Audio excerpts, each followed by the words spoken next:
kali ini saya akan menemani kalian semua, yaitu membahas tentang materi sistem ekskresi pada manusia. Ekskresi merupakan proses pengeluaran zat-zat sisa metabolisme yang sudah tidak lagi diperlukan oleh tubuh kita. Jadi terdiri apa saja sih sistem ekskresi itu? Yaitu terdiri dari 4, yaitu ginjal, kulit, paru-paru, dan hati. Allah telah mendesain organ-organ tersebut dengan begitu rapi seperti firman Allah dalam surat At-Tin ayat 4 yang berbunyi Laqad khalaqnal insana fi ahsani taqwim, yang artinya sesungguhnya kami telah menciptakan manusia dalam bentuk sebaik-baiknya. Langsung saja coba kalian tebak, coba kalian lihat kira-kira itu gambar apa? Iya, betul sekali, itu merupakan gambar penampang ginjal. Ginjal atau sering disebut dengan ren, yaitu merupakan organ ekskresi yang memiliki peran sangat penting karena membuang sisa metabolisme dalam jumlah besar melalui urin. Nah, untuk prosesnya di ginjal ini yaitu ada 3 tahapan nih.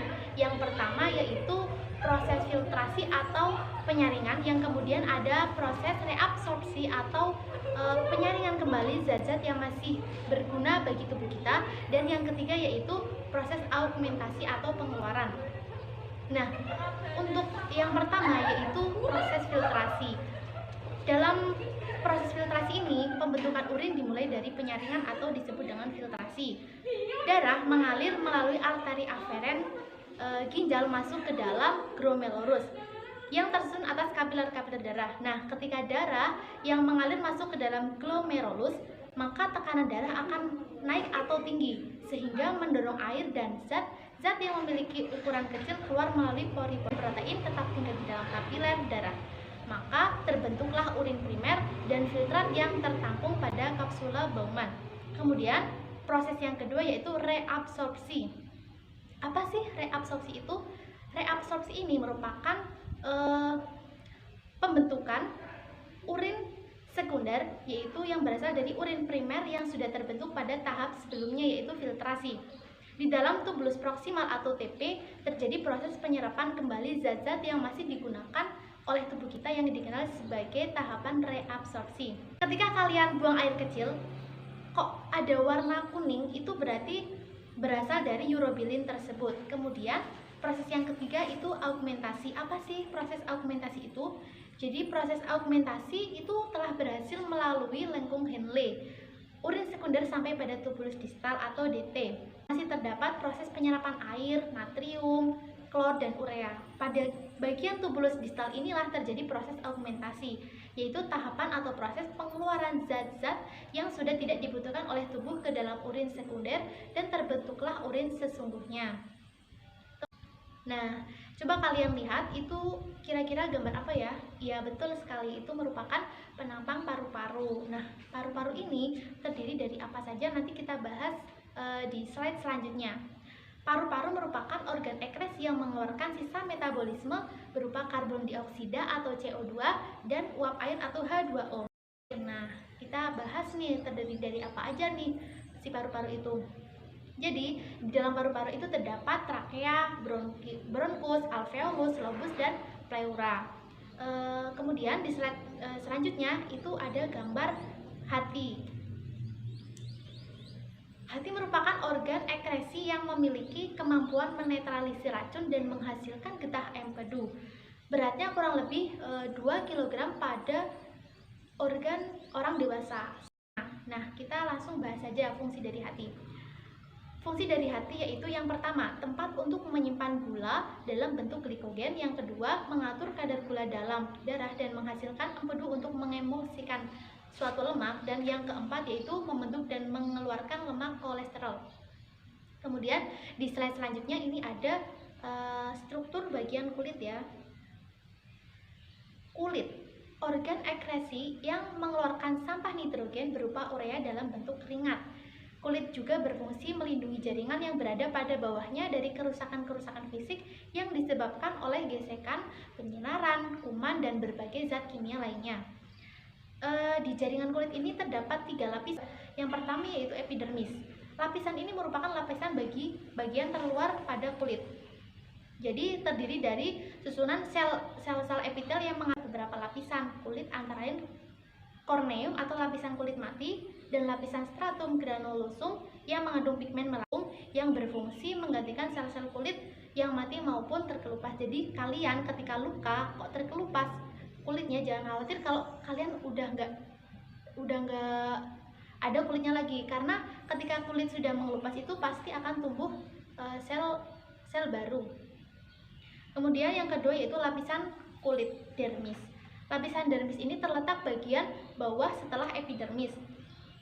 Nah, pada lapisan ini terdapat otot penggerak rambut, pembuluh darah, pembuluh limfa, saraf, kelenjar minyak. Bentuk kelenjar keringat cukup unik ya, dengan bagian pangkal menggulung dan berhubungan dengan kapiler darah dan serabut saraf yang akan meningkatkan kerja. Proses pengeluaran keringat berawal dari kelenjar keringat yang menyerap air, kemudian ion-ion, NaCl, dan urea dari dalam darah yang nantinya akan dikeluarkan melalui kulit. Kemudian yang ketiga yaitu hipodermis. Apa sih hipodermis itu? Hipodermis itu merupakan lapisan ketiga setelah dermis. Epidermis itu yang ketiga merupakan hipodermis. Lapisan ketiga dalam struktur anatomi kulit ini, manusia yang berada pada lapisan bawah dermis yang berfungsi untuk melekatkan kulit dengan otot atau tulang. Nah, langsung saja nih kita bahas pada gangguan ekresi pada manusia. Sebenarnya ada banyak sih gangguan-gangguan pada sistem ekresi manusia, namun di sini saya akan membahas 8 saja. Yang pertama yaitu nefritis, ada batu ginjal, albuminuria, hematuria, hepatitis, kanker ginjal, jerawat, dan biang keringat. Langsung saja kita pada nefritis. Apa sih nefritis itu? Penyakit ini biasanya disebabkan oleh infeksi bakteri yaitu Streptococcus. Kemudian ada batu ginjal. Batu ginjal ini biasanya diderita oleh laki-laki. Kemudian ada albuminuria. Albuminuria merupakan penyakit yang disebabkan karena adanya kerusakan pada glomerulus yang berperan dalam proses filtrasi air putih secukupnya. Kemudian ada hematuria. Hematuria merupakan sel-sel darah merah pada urin, disebut penyakit hematuria. Penyebab penyakit ini yaitu terjadi gesekan batu ginjal pada kandung kemih. Dan ada hepatitis. Nah, untuk hepatitis ini menyerangnya pada hati bukan ginjal.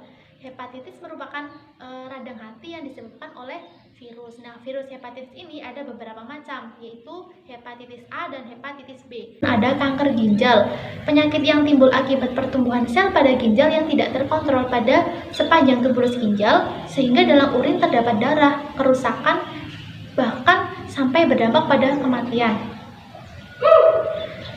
Kemudian ada jerawat. Pasti kalian tidak asing ya dengan timbulnya jerawat pada kalian, khususnya ketika kalian sudah menginjak masa remaja nih, pasti kalian sudah mengalami jerawat.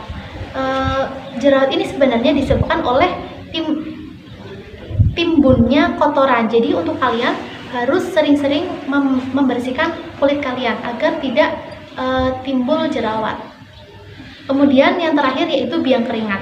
Penyakit ini umumnya terjadi pada anak-anak yang cenderung menyerang bagian leher, dahi, punggung, dada, dan paha. Selain pada anak-anak, biang keringat juga dapat menyerang orang dewasa.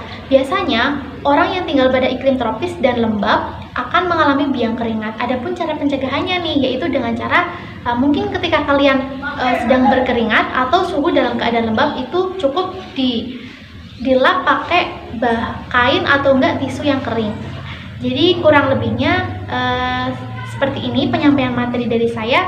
Apabila banyak kekurangan dari saya mohon maaf dan semoga bermanfaat. Sekian, terima kasih. Wassalamualaikum warahmatullahi wabarakatuh.